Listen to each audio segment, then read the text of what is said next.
Okay મિત્રો, last time આપણે કોષનો EMF અને આંતરિક અવરોધની વાત કરી હતી. હવે આપણે આગળ જે પ્રમાણે અવરોધોનો શ્રેણી અને સમાંતર જોડાણો જોયા અને એ પરિપથોનો ઉપયોગ આપણે ઇલેક્ટ્રિક વિદ્યુત પરિપથમાં કરીએ છીએ.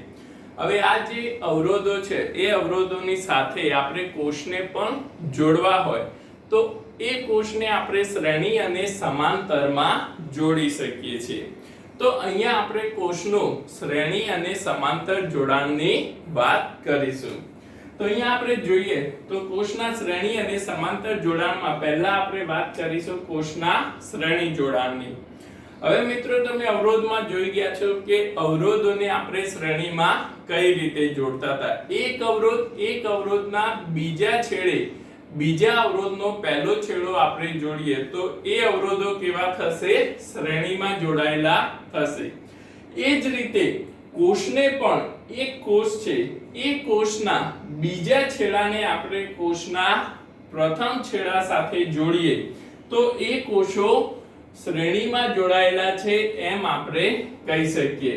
તો અહીંયા આપણે આકૃતિમાં જોઈએ છે એ પ્રમાણે તો પ્રથમ કોષ છે, પ્રથમ કોષનો ઋણ છેડો છે એ બીજા કોષના ધન છેડા સાથે આપણે જોડેલો છે.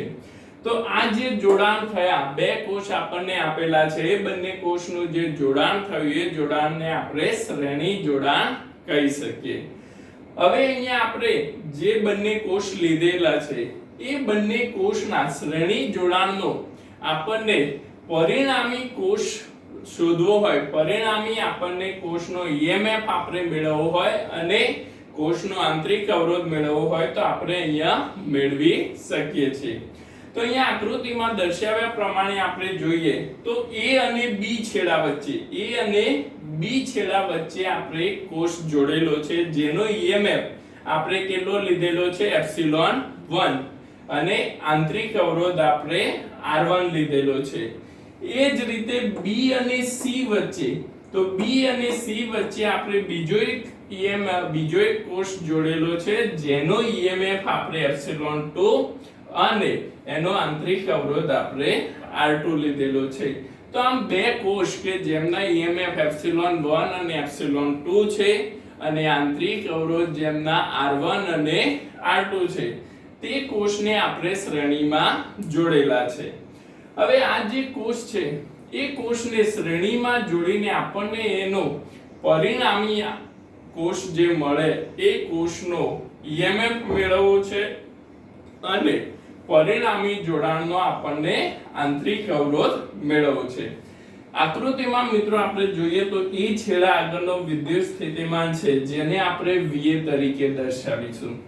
B છેડા આગળનો વિદ્યુત સ્થિતિમાન છે VB તરીકે અને C છેડા આગળનો વિદ્યુત સ્થિતિમાન છે તેને VC તરીકે દર્શાવીશું. હવે આપણે જાણીએ છીએ કે હંમેશા વિદ્યુત પ્રવાહ છે વિદ્યુત પ્રવાહ ઊંચા વિદ્યુત સ્થિતિમાનથી નીચા વિદ્યુત સ્થિતિમાન તરફ વહન પામે છે. તો અહીંયા આપણે ધારી લઈએ કે VA વિદ્યુત સ્થિતિમાન છે. VA વિદ્યુત સ્થિતિમાન VC વિદ્યુત સ્થિતિમાન કરતા ઊંચો છે. મતલબ કે આપણો વિદ્યુત પ્રવાહ છે એ વિદ્યુત પ્રવાહ VA થી પસાર થઈ VC તરફ જશે. તો કેટલો? I જેટલો વિદ્યુત પ્રવાહ VA થી પસાર થઈ VC સુધી જાય છે. તો અહીંયા પરિપથમાં પસાર થતા પ્રવાહનું મૂલ્ય I. અહીંયા પણ પરિણામી જે આપણે પરિપથ દોરેલો છે તેમાં પણ પ્રવાહનું મૂલ્ય કેટલું હશે? I. કારણ કે આ બંને કોષને જોડીને જ આપણને અહીંયા પરિણામી પરિપથ મળે છે. તો એમાંથી પણ પસાર થતો પ્રવાહ સમાન I જેટલો જ હોય. મતલબ કે આ બંનેમાં પસાર થતો પ્રવાહ સમાન I જેટલો છે. તો હવે આપણે વિદ્યુત સ્થિતિમાનના તફાવતની વાત કરીએ તો પહેલા તો આપણને VA અને VB મતલબ A અને B વચ્ચેનો વિદ્યુત સ્થિતિમાનનો તફાવત મેળવવો છે. એ બંને વચ્ચે આપણે એક કોષ જોડેલો છે. તો VA અને B વચ્ચેનો વિદ્યુત સ્થિતિમાન ઊંચા વિદ્યુત સ્થિતિમાનમાંથી નીચો વિદ્યુત સ્થિતિમાન બાદ કરતા VA VB આપણને મળે. હવે મિત્રો એક વસ્તુ ધ્યાનમાં રાખવાની છે કે જ્યારે આપણો પ્રવાહ પસાર થતો હોય અને જો કોષનો ધન છેડો આપણા પ્રવાહના માર્ગમાં પ્રથમ આવે તો એ EMF ને આપણે કેવો લઈશું? ધન. એક વસ્તુ આપણે ધ્યાનમાં રાખવાની છે કે જો કોષનો ધન છેડો પ્રવાહ પસાર થતો હોય એના પહેલામાં પ્રવાહના પ્રથમ માર્ગમાં આવે તો એને આપણે ધન લેવાનું, અને ઋણ છેડો હોય તો એને આપણે ઋણ લેવાનું. તો એના પરથી આપણે જોઈએ તો ε1 EMF 1 છે એનો ધન છેડો પ્રવાહના પ્રથમ આવે છે. તો VA VB ધન છેડો બેટરીનો ધન છેડો હોવાથી ε1 માઈનસ. હવે આંતરિક અવરોધ છે, આંતરિક અવરોધમાં આપણે આગળ જોઈ ગયા છે કે આંતરિક અવરોધમાં કંઈક ને કંઈક ઊર્જા શું થાય છે? વ્યય પામે છે.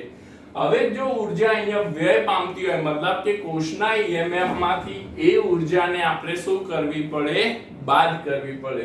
તો અહીંયા આ જે ઊર્જા છે મતલબ કે એટલો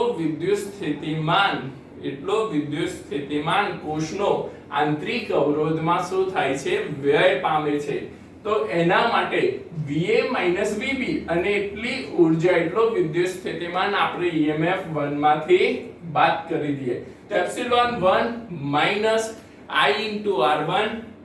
એ જ રીતે હવે આપણે વાત કરીએ B અને C છેડા વચ્ચે. તો B અને C છેડા વચ્ચે આપણે ε2 EMF ધરાવતો R2 અવરોધ વાળો એક કોષ આપણે અહીંયા જોડેલો છે. તો અહીંયા આપણે જોઈએ તો VB એનો વિદ્યુત સ્થિતિમાન VC ના વિદ્યુત સ્થિતિમાન કરતા ઊંચો હશે. તો VB થી VC તરફ પ્રવાહ પસાર થાય છે. હવે જો VB થી VC તરફ પ્રવાહ પસાર થતો હોય તો અહીંયા કેટલો પ્રવાહ પસાર થશે? તો I જેટલો પ્રવાહ પસાર થાય છે.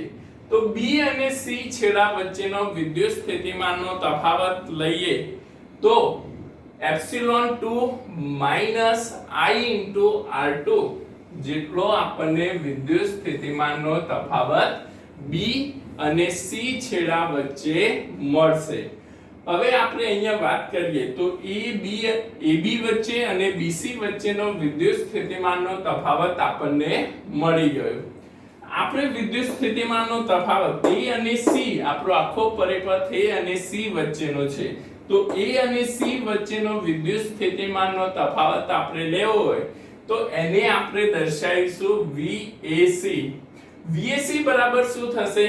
તો મિત્રો આપણને ખ્યાલ છે શ્રેણીમાં હંમેશા વિદ્યુત સ્થિતિમાનનો શું થાય? સરવાળો. તો અહીંયા આપણને A અને B વચ્ચેનું વિદ્યુત સ્થિતિમાન આપણે VAB લઈ લઈએ, B અને C વચ્ચેના વિદ્યુત સ્થિતિમાન VBC લઈ લઈએ તો VAC આપણને શું મળશે? VAB VBC. હવે VAB છે, VAB એક્ચ્યુઅલમાં શું છે? VA VB. તો VA VB તો આપણને કેટલું મળ્યું? ε1 I R1. તો એની કિંમત મૂકતા VAB ની જગ્યાએ આપણે કેટલી કિંમત મૂકી શકીએ? ε1 I R1. હવે એ જ રીતે VBC શું થશે? તો VB VC. તો B અને C છેડા વચ્ચેનો વિદ્યુત સ્થિતિમાનનો તફાવત VBC VC આપણે મૂકીએ તો એ આપણને મળે છે ε2 I R2. તો અહીંયા આપણને બંને વિદ્યુત સ્થિતિમાનનો સરવાળો છે એટલે +ε2 I R2 આપણને મળશે. તો બંને EMF ε1 +ε2 ને એક સાથે લઈ લઈએ, -I R1 અને -I R2 બંનેમાંથી -I કોમન લઈ લઈએ તો આપણને -I કોમન થતા R1 R2 મળશે. તો VAC જે આપણો પ્રથમ પરિપથ છે એનો A અને C વચ્ચેનો વિદ્યુત સ્થિતિમાનનો તફાવત આપણને મળશે ε1 +ε2 -I કૌંસમાં R1 R2 જેને આપણે સમીકરણ 1 આપી દઈશું. તો આપણને પ્રથમ આકૃતિ જે છે કે જેમાં આપણે બે કોષને શ્રેણીમાં જોડેલા છે એ બે કોષ વચ્ચેનો વિદ્યુત સ્થિતિમાનનો તફાવત આપણને મળી ગયો. હવે મિત્રો આ જે પરિપથ છે એનો પરિણામી પરિપથ આપણે અહીંયા બાજુમાં દર્શાવેલો છે. તો આ બાજુમાં જે પરિણામી પરિપથ આપણે દર્શાવ્યો છે E અને C વચ્ચે કોષ આપણે દર્શાવ્યો છે જેનો પરિણામી EMF કેટલો થશે એપ્સિલોન ઇક્વિવેલેન્ટ અને જેનો પરિણામી આંતરિક અવરોધ R ઇક્વિવેલેન્ટ થશે તેમાંથી પસાર થતો પ્રવાહ પણ કેટલો છે I જેટલો છે તો હવે આ પરિપથ પરથી આપણે જોઈએ તો A અને C વચ્ચેનો વિદ્યુત સ્થિતિમાન તો A અને C વચ્ચેનો વિદ્યુત સ્થિતિમાન આપણને કેટલો મળશે VAC EMF કેટલો છે એપ્સિલોન ઇક્વિવેલેન્ટ માઈનસ પ્રવાહ કેટલો પસાર થાય છે I minus I into R equivalent તો પરિણામી પરિપથ પરથી આપણે VAC A અને C વચ્ચેનો વિદ્યુત સ્થિતિમાન લખીએ તો epsilon equivalent minus I into R equivalent હવે મિત્રો જોઈએ તો આ પ્રથમ પરિપથ છે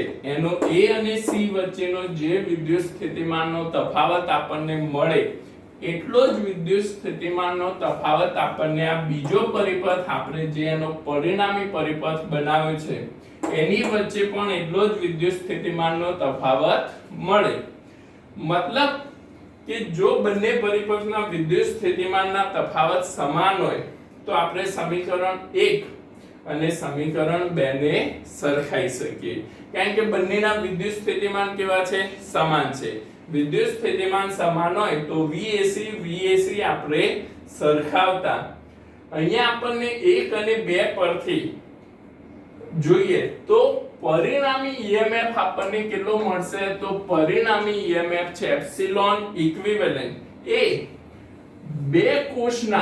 બે કોષના EMF ના સરવાળા જેટલો મળે છે મતલબ કે તમારે એક વસ્તુ અહીંયા શું ધ્યાનમાં રાખવાની કે જ્યારે જે કોષો શ્રેણીમાં જોડેલા હોય તો એનો પરિણામી EMF હંમેશા જે કોષોનો EMF આપેલો છે એ કોષોના EMF ના સરવાળા જેટલો થાય એ જ રીતે એના આંતરિક અવરોધની વાત કરીએ તો આંતરિક અવરોધ પણ કેટલો થશે તો R equivalent equals to R1 R2 પહેલા કોષનો આંતરિક અવરોધ R1 બીજાનો R2 મતલબ કે જે કોષોનો આંતરિક અવરોધ આપણને આપેલો છે એનો પરિણામી આંતરિક અવરોધ આપણને શું થશે તો એ કોષોના આંતરિક અવરોધના સરવાળા બરાબર થાય તો આ બે ઇક્વેશન તમારે ધ્યાનમાં રાખવાના છે શ્રેણી માટે એ વસ્તુ ધ્યાનમાં રાખવાની કે જે કોષો આપણને આપેલા હોય એનો પરિણામી EMF માટે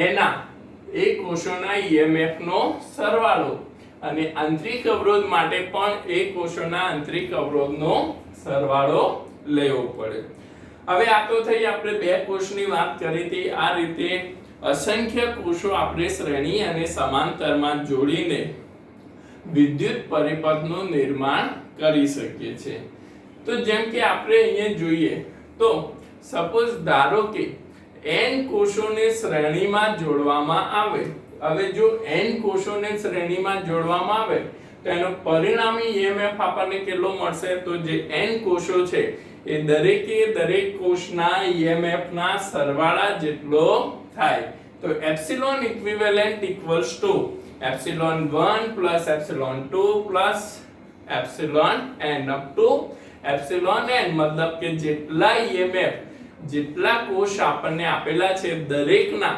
EMF નો સરવાળો આપણે લઈ લઈએ તો આપણને એનો પરિણામી EMF મળે એ જ રીતે મિત્રો એનો પરિણામી આંતરિક અવરોધની વાત કરીએ તો દરેકે દરેક કોષનો આંતરિક અવરોધનો સરવાળો આપણે કરવાનો તો n કોષો માટે R equivalent equals to R1 plus R2 plus up to R of n સુધી n સુધીના કોષોના આંતરિક અવરોધનો સરવાળો આપણે લઈ લઈએ તો પરિણામી આંતરિક અવરોધ આપણને મળી જશે તો મિત્રો આ થયું કોષોનું શ્રેણી જોડાણ તો જે આપણને બોર્ડની એક્ઝામમાં પણ પૂછાય છે કે કોષોનું શ્રેણી જોડાણ લખો એ જ રીતે આગળ આપણે જોઈશું કોષોનું સમાંતર જોડાણ ઓકે મિત્રો આપણે હવે વાત કરીએ કોષોનું સમાંતર જોડાણ.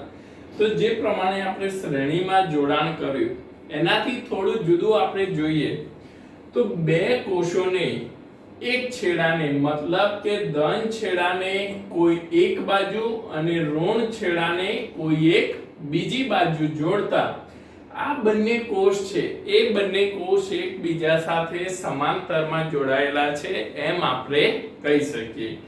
તો જે પ્રમાણે આકૃતિમાં આપણને દર્શાવ્યું છે એપ્સિલોન 1 EMF ધરાવતા R1 આંતરિક અવરોધ ધરાવતા કોષને એપ્સિલોન 2 EMF ધરાવતા R2 અવરોધ ધરાવતા કોષ સાથે સમાંતર જોડેલા છે. હવે મિત્રો આપણે જોઈએ તો અહીંયાથી એ છેડાથી પસાર થતા પ્રવાહનું મૂલ્ય I છે. તો અહીંયા B છેડા આગળનો વિદ્યુત સ્થિતિમાન VB હોય તો B છેડા આગળ આ જે પ્રવાહ છે એ પ્રવાહ વિભાજિત થશે. તો એપ્સિલોન 1 કોષમાં જતો એક નંબરના કોષમાં જતો પ્રવાહ I1 અને એપ્સિલોન 2 EMF ધરાવતા કોષમાં જતો પ્રવાહ I2 છે. તો અહીંયાથી I પ્રવાહ I1 અને I2 માં વિભાજિત થાય છે અને EMF એપ્સિલોન 1 માં I1 પ્રવાહ EMF એપ્સિલોન 2 માં I2 પ્રવાહ પસાર થાય છે. પાછો આ બંને I1 અને I2 પ્રવાહ C છેડા આગળ ભેગા થાય છે અને પાછો I પ્રવાહ આપણને મળે છે. એની બાજુમાં આપણે એની પરિણામી પરિપથ આપણે જોઈએ તો B અને C વચ્ચે I જેટલો પ્રવાહ પસાર થાય છે બંનેનો પરિણામી EMF એપ્સિલોન એપ્સિલોન ઇક્વિવેલેન્ટ અને પરિણામી આંતરિક અવરોધ R ઇક્વિવેલેન્ટ આપણને આપેલો છે જે આપણે મેળવવાનું છે. એપ્સિલોન ઇક્વિવેલેન્ટ અને R ઇક્વિવેલેન્ટ આપણે મેળવવાનું છે. હવે આપણે જોઈએ તો B અને C વચ્ચેનો વિદ્યુત સ્થિતિમાનના તફાવતની વાત કરીએ તો B પ્રવાહ B થી C તરફ પસાર થાય છે મતલબ કે VB વિદ્યુત સ્થિતિમાન VC કરતા વધુ છે. તો VB VC લઈએ તો મિત્રો આપણે ઉપરના પરિપથની વાત કરીએ તો VB VC તો ઉપરના પરિપથમાં EMF કેટલો છે એપ્સિલોન 1 અને તેમાંથી પસાર થતો પ્રવાહ કેટલો છે I1 અને એપ્સિલોન 1 EMF ધરાવતા કોષનો આંતરિક અવરોધ R1. તો B અને C વચ્ચેનો વિદ્યુત સ્થિતિમાન આ કોષનો વિદ્યુત સ્થિતિમાન આપણને VB VC બરાબર એપ્સિલોન 1 I1 R1 આપણે લખી શકીએ. એ જ રીતે B અને C વચ્ચેનો નીચેની બાજુ આ કોષ પણ B અને C વચ્ચે જોડેલો છે જેનો EMF એપ્સિલોન 2 છે જેમાંથી પ્રવાહ I2 પસાર થાય છે. તો VB VC બરાબર એપ્સિલોન 2 I2 R2 આપણને મળશે. તો અહીંયા ઉપરનો પરિપથ અને નીચેના પરિપથ બંને પરિપથ પ્રવાહ આપણને અહીંયા મળશે. તો VB VC આપણે બંને માટે લખ્યા. હવે ધારો કે VB VC વિદ્યુત સ્થિતિમાન છે તેને આપણે V ધારી લઈએ તો VB VC વિદ્યુત સ્થિતિમાન આપણે V ધારી લીધો છે. તો અહીંયા આ જે VB VC બરાબર આપણે V લઈએ તો V બરાબર અહીંયા એપ્સિલોન 1 I1 R1 છે. તો V બરાબર એપ્સિલોન 1 I1 R1 આપણને મળશે. મિત્રો સિમ્પલ આપણે શું કર્યું B અને C વચ્ચેનો વિદ્યુત સ્થિતિમાન આપણે V ધારી લીધો V લઈ લીધો તો V બરાબર એપ્સિલોન 1 I1 R1 આપણે લખી શકીએ. તો હવે મિત્રો આપણે અહીંયા જોઈએ તો I1 આપણે આ સમીકરણમાંથી મેળવ્યો છે તો I1 R1 ને આ બાજુ લઈ લઈએ V ને આપણે આ બાજુ લઈ લઈએ I1 ને કરતા બનાવીએ તો R1 આપણો છેદમાં આવી જશે તો એપ્સિલોન 1 V upon અહીંયા I1 R1 માંથી R1 છેદમાં તો I1 આપણને મળશે એપ્સિલોન 1 V upon R1. એ જ રીતે મિત્રો આ જે બીજું સમીકરણ છે તેના પરથી આપણે I2 પ્રવાહ શું લખી શકીએ epsilon 2 minus V upon R2. Okay, તો અહીંયા આપણને I1 ઉપરના પરિપથમાંથી મતલબ કે એપ્સિલોન EM1 EMF ધરાવતા કોષમાંથી પસાર થતો પ્રવાહ I1 મળી ગયો. એપ્સિલોન 2 EMF ધરાવતા કોષમાંથી પસાર થતો પ્રવાહ I2 મળી ગયો. હવે A અને D વચ્ચે કેટલો પ્રવાહ પસાર થાય છે? I. તો I B આગળ I1 અને I2 માં વિભાજિત થાય છે. તો અહીંયા સમાંતરમાં પ્રવાહ વિભાજિત થાય. પરિણામી પ્રવાહ કેટલો છે? I. એ શેમાં વિભાજિત થાય છે? I1 અને I2. તો આપણે પરિણામી પ્રવાહ I બરાબર I1 plus I2 લખી શકીએ.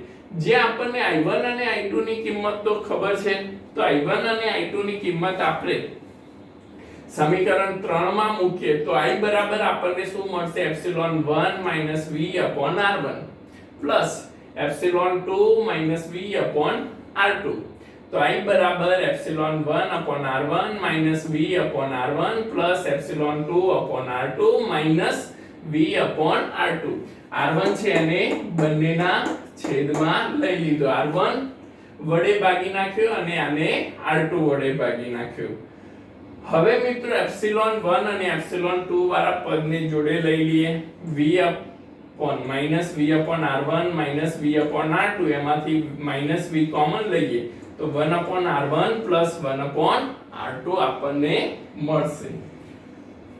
હવે આ જે માઈનસ V1 કૌંસમાં 1 upon R1 plus 1 upon R2 છે એને આપણે આ બાજુ લઈ દઈએ અને I પ્રવાહ છે, I પ્રવાહને બરાબરની આ બાજુ લઈ લઈએ તો આ પ્લસ છે તો માઈનસ થશે અને આ માઈનસ છે તો પ્લસ. અને R1 અને R2 નો લસા લઈ લેતા R1 plus R2 upon R1 into R2. આ પદને આ બાજુ લઈ લીધું અને લસા લઈ લીધો. I ને આપણે પેલી બાજુ લઈ ગયા અને એપ્સિલોન 1 ક્રોસ ગુણાકાર કરતા આપણને epsilon 1 into R2 epsilon 2 into R1 મળશે. તો epsilon 1 into R2 plus epsilon 2 into R1 upon છેદમાં શું થશે મિત્રો? R1 into R2 minus I. હવે મિત્રો V ને કરતા બનાવીએ, વિદ્યુત સ્થિતિમાન V ને કરતા બનાવીએ તો કૌંસમાં R1 plus R2 upon R1 into R2 જે પદ છે એને આપણે બરાબરની આ બાજુ લઈ જઈએ તો છેદમાં લઈ જવું પડે. છેદમાં લઈ જઈએ, બંનેના છેદમાં આવે તો જે છેદનો છેદ અંશ થશે. તો છેદનો છેદ અહીંયા આપણે મૂકીએ તો આને આ પદને બરાબરની આ બાજુ લઈ ગયા તો epsilon 1 into R2 plus epsilon 2 into R1 upon R1 into R2 ગુણ્યા આ છેદમાં આવ્યું, છેદનો છેદ અંશમાં એટલે R1 into R2 છે એ અંશમાં આવી જશે અને R1 plus R2 એ છેદમાં જતું રહેશે. એ જ રીતે માઈનસ I સાથે પણ માઈનસ I કૌંસમાં આ એની સાથે પણ ગુણાશે એટલે R1 into R2 upon છેદમાં R1 plus R2 આપણને મળશે. હવે મિત્રો જુઓ તો R1 into R2 કેન્સલ થઈ જશે. તો અહીંયા વિદ્યુત સ્થિતિમાન V બરાબર epsilon 1 into R2 plus epsilon 2 into R1 upon R1 plus R2 વધશે. Epsilon 1 R2 plus epsilon 2 R1 upon છેદમાં જે R1 plus R2 છે એ R1 plus R2 વધશે.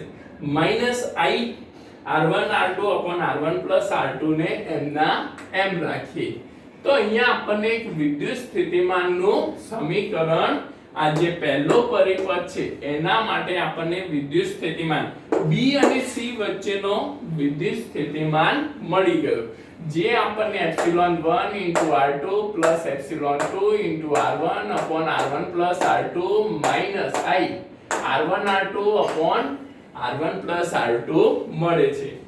હવે જે એનો પરિણામી પરિપથ છે એ પરિણામી પરિપથની આપણે વાત કરીએ તો પરિણામી પરિપથમાં V બરાબર કેટલો પરિણામી EMF કેટલો છે? Epsilon equivalent. પરિણામી અવરોધ આંતરિક અવરોધ કેટલો છે? R equivalent. તો B અને C વચ્ચેનો વિદ્યુત સ્થિતિમાન તો આપણે VB VC V લીધેલો છે. તો VB VC V equals to epsilon equivalent પ્રવાહ કેટલો I જેટલો પ્રવાહ અહીંયા પસાર થાય છે એટલો જ પ્રવાહ આપણને આમાં પણ મળશે. તો V બરાબર epsilon equivalent minus I into R equivalent. હવે મિત્રો જે પ્રમાણે આપણે શ્રેણીમાં જોયું એ જ રીતે આપણને બે સમીકરણ મળી ગયા, સમીકરણ 4 અને સમીકરણ 5. તો હવે બંને પરિપથના જે સમીકરણ છે એ સમીકરણને સરખાવતા આપણને પરિણામી EMF આપણે જોઈએ તો શ્રેણીમાં આપણને પરિણામી EMF શું મળતો તો બે જે કોષો છે એ કોષોના EMF નો સરવાળો, પણ સમાંતરમાં આપણને થોડું જુદું મળે છે જે આપણે ધ્યાનમાં રાખવાનું છે. તો epsilon equivalent equals to epsilon 1 into R2 plus epsilon 2 into R1 upon R1 plus R2. મતલબ આ બંનેને સરખાઈએ તો એપ્સિલોન ઇક્વિવેલેન્ટ આપણને મળશે. એ જ રીતે આપણને R ઇક્વિવેલેન્ટ પરિણામી આંતરિક અવરોધ પણ અહીંયા R ઇક્વિવેલેન્ટ ને આની સાથે સરખાવતા R ઇક્વિવેલેન્ટ બરાબર R1 R2 upon R1 plus R2 મળશે. તો અહીંયા આપણને પરિણામી આંતરિક અવરોધ પણ R1 R2 upon R1 plus R2 મળશે. હવે મિત્રો આ વસ્તુને થોડું આપણે સિમ્પલી યાદ રાખવા માટે અને ઘણીવાર ન્યુમેરિકલમાં દાખલામાં આપણે ઉપયોગ કરવા માટે થોડા ઇક્વેશન જોઈએ. તો epsilon equivalent upon R equivalent નો ગુણોત્તર લઈએ આપણે. તો એપ્સિલોન ઇક્વિવેલેન્ટ આ સમીકરણને આ સમીકરણ વડે ભાગતા epsilon equivalent upon R equivalent આપણને મળશે. હવે જો આને આ સમીકરણને આને વડે ભાગીએ R1 R2 કેન્સલ, અહીંયા પણ R1 R2 cancel, epsilon 1 into R2 ના છેદમાં શું આવી જશે R1 R2, પણ R2 R2 કેન્સલ એટલે વધ્યું શું મિત્રો એપ્સિલોન 1 upon R1. ફરીથી સમજો, epsilon equivalent upon R equivalent બંનેનો ગુણોત્તર લઈએ તો એપ્સિલોન 1 અહીંયા R1 R2 કેન્સલ થઈ જશે, એપ્સિલોન 1 ઇન્ટુ R2 ના છેદમાં શું આવશે R1 R2. તો અહીંયા આને ભાગી નાખીએ તો epsilon 1 upon R1 plus epsilon 2 upon R2. એ જ રીતે આના માટે પણ આપણને મળશે. એમ જેટલા બી કોષ હોય તો પરિણામી EMF ભાગ્યા પરિણામી આંતરિક અવરોધ કરીએ તો કોષનો EMF ભાગ્યા તે કોષનો આંતરિક અવરોધ વત્તા કોષનો EMF ભાગ્યા તે કોષનો આંતરિક અવરોધ. એ જ રીતે મિત્રો આ તમે જુઓ તો તમને યાદ આવશે કે આપણે સમાંતર અવરોધો, સમાંતરમાં બે અવરોધો જોડેલા હોય તો એ અવરોધોને શું કરતા હતા તો 1/r બરાબર 1/r1 plus 1/r2. તો આ સમીકરણ શું છે, બે અવરોધ સમાંતર જોડેલા હોય તો બે અવરોધોનો ગુણાકાર છેદમાં બે અવરોધોનો સરવાળો. તો 1/r ઇક્વિવેલેન્ટ આ સમીકરણને આપણે 1/r ઇક્વિવેલેન્ટ બરાબર 1/r1 plus 1/r2 તરીકે લખી શકીએ. તો આપણને બે જે પરિણામી EMF અને પરિણામી અવરોધનો ગુણોત્તર પણ જોયો અને આ જે પરિણામી આંતરિક અવરોધ છે તેને આપણે કઈ રીતે સમાંતર માટે લખી શકીએ તે પણ વસ્તુ આપણે અહીંયા જોઈ. હવે જો મિત્રો n કોષો માટે આપણે વાત કરતા હોઈએ તો n કોષો માટે epsilon equivalent upon R equivalent લઈએ તો n કોષો માટે પ્રથમ કોષ માટે epsilon 1/r1 plus epsilon 2/r2 plus dash dash dash up to epsilon n upon rn થશે. એ જ રીતે આપણને પરિણામી આંતરિક અવરોધ આપણે લખતા હોઈએ તો 1/r equivalent equals to 1/r1 plus 1/r2 plus dash dash dash 1/r of n આપણે લખી શકીએ. તો મિત્રો એક તો આપણે આ જે EMF અને આંતરિક અવરોધનો જે ગુણોત્તર છે એ વસ્તુ ધ્યાનમાં રાખવાની છે, EMF નું સમીકરણ ધ્યાનમાં રાખવાનું છે, પરિણામી આંતરિક અવરોધનું સમીકરણ ધ્યાનમાં રાખવાનું છે અને n કોષો માટે આપણને દાખલામાં ઉપયોગમાં થશે.